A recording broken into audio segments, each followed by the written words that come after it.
Zierer is quietly one of the larger roller coaster manufacturers out there. While most of their portfolio consists of kiddie and junior coasters, they have some notable models. These include the Tower coasters, which is their take on the Eurofighter. They manufactured some of Schwarzkopf's coasters after Anton Schwarzkopf's company went bankrupt. They are one of the best family coaster manufacturers out there. So in this video, I will rank my favorite 15 roller coasters from the manufacturer. Before starting the list, I want to note while I've ridden every adult Zierer coaster in the United States, I have not been on all their overseas installations, so if a big ride is missing, I may not have been on it. I also want to note that I cannot fairly rate Hundepruten, aka the dog fart coaster at Bonbonland. That coaster transcends any list with its explosive audio and artsy dog taking a deuce. It is the 8th wonder of the world. Number 15. Linnunrata Extra at Linnunmaki.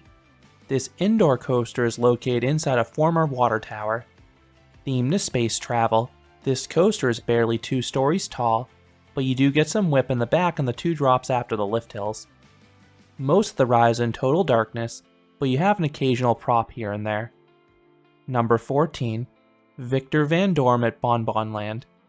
This custom Tivoli coaster was relocated from another German theme park. This is why the ride is such a bizarre setup. The station is high above the ground like a water slide. The layout starts with a small lift hill and has a larger one at the end. Most of the ride is relatively tame. You have a series of turns and a quiet back section of the park, but the second drop gives a surprise pop of airtime if you're in the back because of the comically long trains. Number 13. Auto Sled at Galaxyland. This Tivoli coaster winds its way through the indoor Canadian theme park. There's one drop with some laterals, but this coaster is otherwise just about the aerial views, but it does a good job offering those. Number 12. Jaguar at Knott's Berry Farm. This is another scenic Tivoli coaster. This one has a sprawling layout through Fiesta Village. You cruise above pathways and interact with a few rides, most notably Montezuma's Revenge when you pierce through the loop. Those visuals are the ride's one redeeming quality because the elements are very tame and there is a bit of a vibration here. Number 11. Force 281. 4 of these coasters have been built, with the 2 most notable ones being Flying Eagle at Legoland Billund and Runaway Tram at Maurice Piers.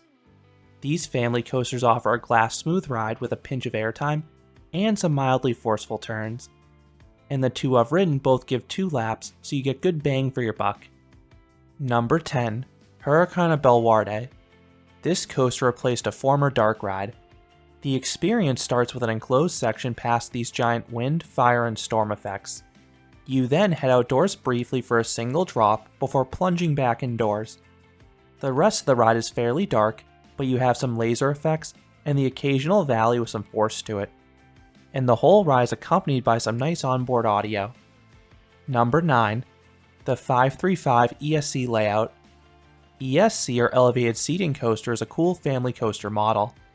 I experienced Force 1 at Schwaben Park, which has been cloned 5 other times.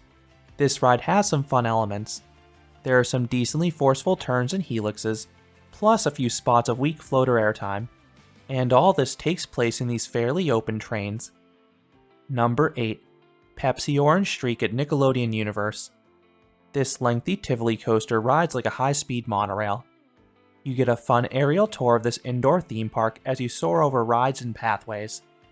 And at one point, you even go through a cave shared with the log chute. The forces are pretty weak in this one, just some light laterals and a faint pop of airtime, but the visuals more than carry the experience. Number 7. Dragon Coaster at Legoland. This refers to the Force 5 model found at 6 different Legoland parks across the world. It can be found at the Germany, Malaysia, Dubai, Japan, New York, and Korea resorts. The ride starts with a charming dark ride section. You pass these giant medieval Lego figures. Then you have a formidable outdoor segment. You have these big swooping drops, turns, and helixes, and some of these elements have shockingly good positive Gs. Number 6. Polar Explorer at Legoland Billund. For a coaster at a Legoland park, this ride has some power to it. The first drop has some laterals, the speed hills have a pinch of airtime, and the helixes offer some decent positives. The layout is short, but it's plus by some theming.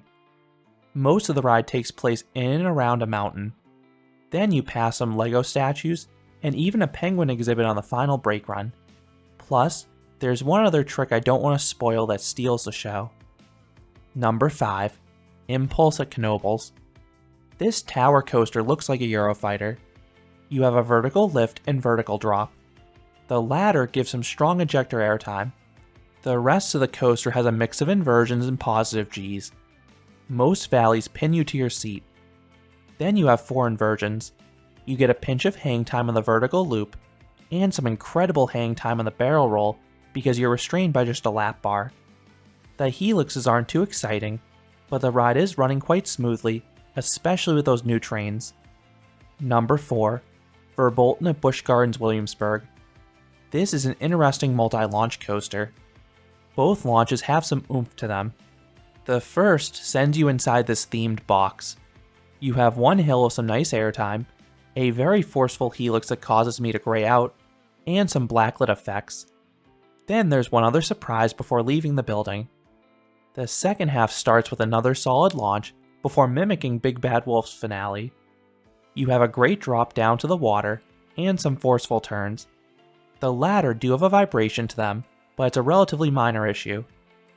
Number 3. Jetline at Grona, Lund. This is one of 3 coasters Zierer built that was designed by Schwarzkopf. This is a very smooth, compact, and punchy ride. The second drop is incredible. It is a steep and devilishly twisted plunge. You really get whipped down it, and the pullout has some intense positive Gs. The rest of the layout consists of some forceful turns and helixes. Just do not expect any airtime. That is not what this ride is about. Number 2.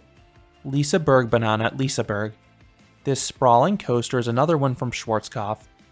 Nearly 4,400 feet or 1,340 meters of track wind its way around a wooded hill. All of the tree coverage makes it near impossible to tell where you're going next. The ride features several helixes, most notably the triple helix, and they all pull good Gs.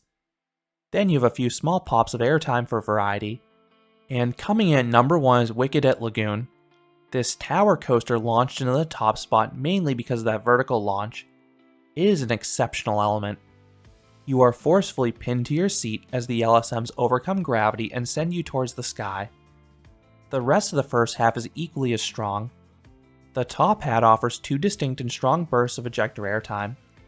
The speed hill afterwards has some floater, and the 0G roll is incredible as you levitate out of your seat for several seconds. The second half is unfortunately rather dull though, as you just have some slow turns, but that first half is the best work Zierer has ever done. So those are my 15 favorite roller coasters from Zierer that I've personally experienced.